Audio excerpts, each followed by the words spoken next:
Is April 16th, and this week is my 1 year anniversary on testosterone. Now, I want to go ahead and say right off the bat, my name is Joe, I think I said that, but what I want to say is that I am on testosterone, so technically I'm transgender, but I actually identify as gender queer. I'd say about 90% male most of the time, but I still have girly moments, so I like to say gender queer instead of just transgender. Because I am definitely still a little bit girly. I'm 22. I'll be 23 in 2 weeks, which is crazy. But I've been out of college for a couple of years working, so this is my first semester back as somewhere about a junior. But everybody thinks that I'm like 19, which kind of ticks me off because people that I'm interested in tend to think I'm like the age of their younger siblings, and oh well, once they get to know me, they realize I'm not. And then, let me see. I'm going to try to go along with what Taylor wants us to say for the video, and I apologize ahead of time, first off, because I have no editing skills whatsoever, so this is just going to be it, and sorry. I had to borrow a Mac, actually, from the college to record this because my laptop died. I'm actually sitting in front of 3 laptops right now. I've got this one, I've got this other laptop, and then at the computer. So, yeah, I've got like 3 computers. Okay, anyway. The topic for this week I saw was, where do you see yourself in a year? Or 10 years, school, work, relationship, and stuff.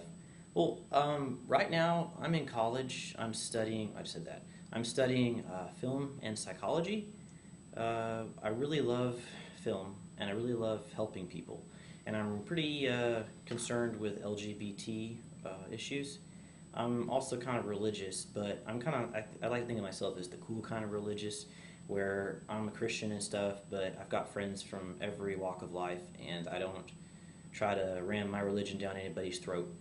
And I'm all about like peace and harmony and everybody getting along. Anyway, so where I see myself probably a year from now is still in college studying film and psychology.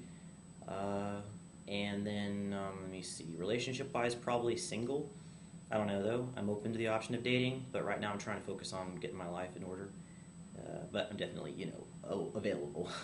I'm bi, so I like guys and girls, but I tend to usually be more attracted to girls more often, but, whatever. My main goals in life are probably to change the world for the better in a small way or a big way. It doesn't really matter to me in the grand scheme of things. I think even little things count for a lot. If I can just change a couple people's lives, that'll be just as important to me as if I can change a whole lot. And I want to make films, and I want to maybe be a counselor. That's what I want to do, the psychology thing. I really don't know. I'm just wide open. And I love music, so who knows where I'll be. And then 10 years from now, like I said, wide open. I hope to still be doing music. I play guitar, and I sing. That was kind of a big deal for me about transitioning. I was afraid I'd never be able to sing again, but I'm in the choir here at college, and I've actually been able to learn how to sing baritone and tenor, and then I can also still sing alto, which is strange. So it's like I got 2 voices. But it's a lot of fun. So I think that covers pretty much my future. Questions. What do I think about prom? Is it stupid or exciting? Well, when I was in high school, we didn't have prom yet. I went to a small private school, actually the same one that Taylor goes to. So I don't know if they have prom now, but they didn't back in my day. We had homecoming and stuff, but I didn't go. I was actually really girly. Well, not really girly, but pretty girly. Up to when I transitioned about a year ago. So physically, I could have gone to prom with a guy, but I just really didn't care. I got a prom dress and stuff for homecoming. So I think prom's cool. If you enjoy it, cool, go. I think that people should be allowed to go with whoever they want, guys, girls, whatever. So yeah, prom's fine. What do I do if my parents aren't accepting of my being LGBT? Well, I came out as, bisexual originally, not just transgender, just bisexual, 2 years ago, this May. And I was raised extremely conservative, Presbyterian, so I was excommunicated from my church, and my parents freaked out, and I kind of got kicked out, and I kind of moved out. It was kind of like a simultaneous thing. I just couldn't handle living there anymore. So the past couple of years have been really hard, because well, originally we weren't talking at all. I was living with some friends until I could get some jobs. But it's just really a personal case-by-case thing for everybody. My experience has been rough, but things are starting to look up. We're actually getting along really well, me and my family. We just kind of don't talk about my being transgender and gay. We just try to avoid it. But they really respect my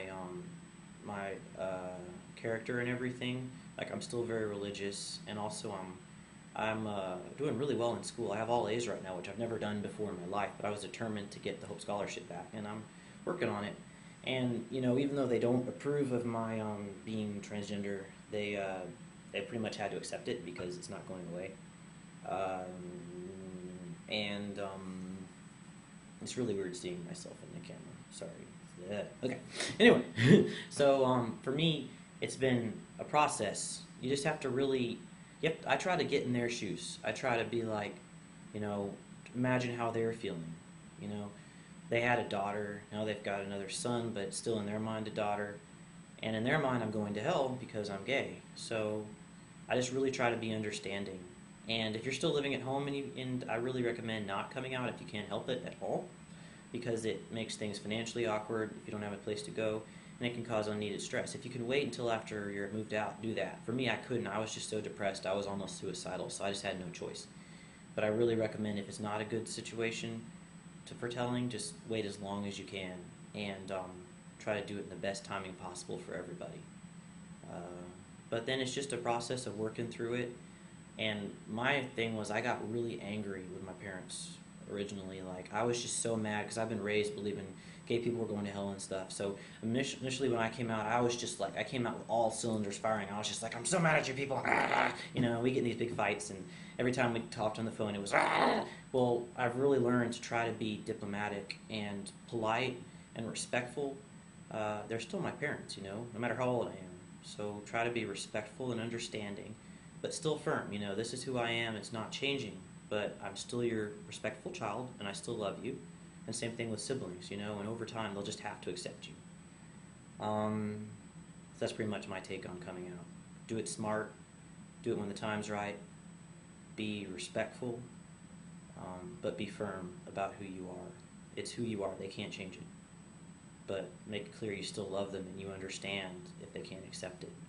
Just try to work on.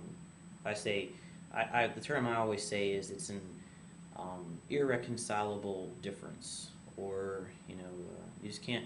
It's unavoidable for my family anyway. Maybe other people's families will come around eventually,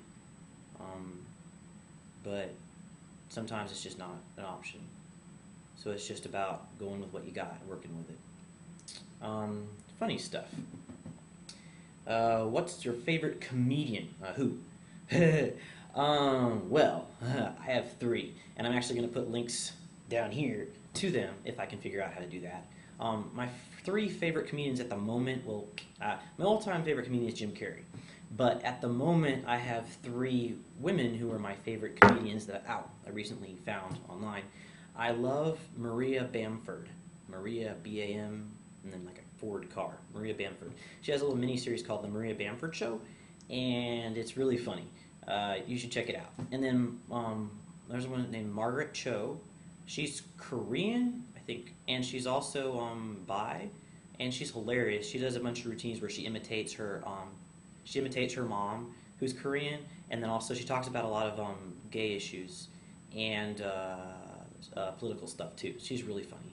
And then my 3rd favorite comedian of all time is Ellen DeGeneres, and I know everybody knows Ellen now because of her show, The Ellen Show, but she just does. She's also a stand-up comedian.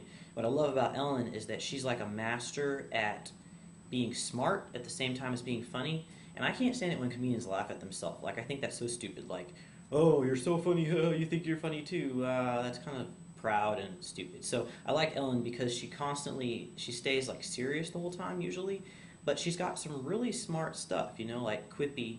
I read somewhere one time that comedians actually have like the highest IQs in the world of all people, because they have to see the world as it really is and be able to make funny commentary on it. But it's like teach you at the same time. I think comedians teach you really good ones.